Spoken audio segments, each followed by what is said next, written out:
India ಫಸ್ಟ್ಗೆ ಸ್ವಾಗತ. ನಾನು ವಿದ್ಯಶ್ರೀ. ರಾಮ ಜನ್ಮಭೂಮಿಗಾಗಿ ಹೋರಾಟ ಮಾಡಿದವರನ್ನ ಬಂಧಿಸಿದ್ದಕ್ಕೆ ಕೇಸರಿ ಸೇನೆ ಸಿಡಿದೆದ್ದಿದೆ. ಬೆಂಗಳೂರು ಸೇರಿದಂತೆ ರಾಜ್ಯಾದ್ಯಂತ ಕಮಲ ಪಡೆ ಕಹಳೆಯನ್ನ ಮೊಳಗಿಸಿದೆ. ಬಂಧಿತ ಹಿಂದೂ ಕಾರ್ಯಕರ್ತರನ್ನ ಬಿಡುಗಡೆ ಮಾಡುವಂತೆ ಬಿಜೆಪಿಗರು ಪಟ್ಟನ್ನ ಹಿಡಿದು ಸರ್ಕಾರದ ವಿರುದ್ಧ ಗುಡುಗಿದ್ದಾರೆ. ಇವತ್ತು ಬೆಂಗಳೂರಲ್ಲಿ ಸರ್ಕಾರವೇ ಮನೆ ಬಾಗಿಲಿಗೆ ಬಂದಿತ್ತು. ಸೇವೆಗೆ ಇರಲಿ ಸಹಕಾರ ಎಂಬ ಘೋಷವಾಕ್ಯದೊಂದಿಗೆ ಜನರ ಕಷ್ಟವನ್ನ ಆಲಿಸಿತು. ಗೃಹಲಕ್ಷ್ಮಿ ದುಡ್ಡು ಬರ್ತಿಲ್ಲ ಎಂದ ವೃದ್ಧೆಗೆ ಡಿಕೆ ಶಿವಕುಮಾರ್ ಅಭಯದ ಹಸ್ತ ಚಾಚಿದ್ರು. ಡಿಕೆಶಿಗೆ ಮಂಜುಳಾ ಲಿಂಬಾವಳಿ ಅಣ್ಣ ಅಣ್ಣ ಅಂತ ಕರೆದಂಥ ಪ್ರಸಂಗ ಕೂಡ ನಡೆಯಿತು.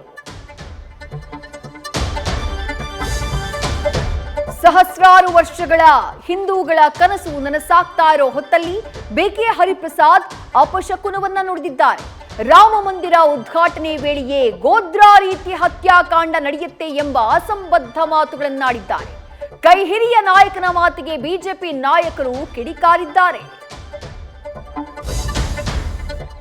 6-7 ವರ್ಷಗಳ ಪ್ರೀತಿ ಹುಡುಗಿ ಮನೆಯವರ ವಿರೋಧದ ನಡುವೆಯೂ ಜೋಡಿ ಹಕ್ಕಿಗಳು ಹಸೆಮಣಿ ಏರಿದ್ದಾರೆ. ಕಿರಾತಕ ಸಿನಿಮಾ ಸ್ಟೈಲ್ನಲ್ಲೇ ಕಾರ್ನಲ್ಲೇ ಹಾರ ಬದಲಾಯಿಸಿಕೊಂಡು ವೈವಾಹಿಕ ಜೀವನಕ್ಕೆ ಕಾಲಿಟ್ಟಿದ್ದಾರೆ. ಆದರೆ ಈ ಮದುವೆಗಾಗಿ ಭಾರೀ ರಂಪಾಟ ರಾದ್ಧಾಂತವೇ ನಡೆದು ಹೋಗಿದೆ. ರಾಮ ಮಂದಿರ ಉದ್ಘಾಟನೆಗೆ ಪ್ರಧಾನಿ ಮೋದಿ ವಿಶೇಷ ವ್ರತ ಕೈಗೊಳ್ಳಲಿದ್ದಾರೆ. ಬಾಲರಾಮನ ಪ್ರತಿಷ್ಠಾಪನೆಗೆ ಉಪವಾಸ ವ್ರತ ಆಚರಿಸಲಿದ್ದಾರೆ.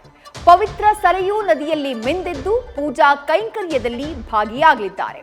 ಮಂದಿರ ಉದ್ಘಾಟನೆಗೆ ರಜನಿಕಾಂತ್ಗೂ ಕರೆಯೋಲೆ ಬಂದಿದೆ.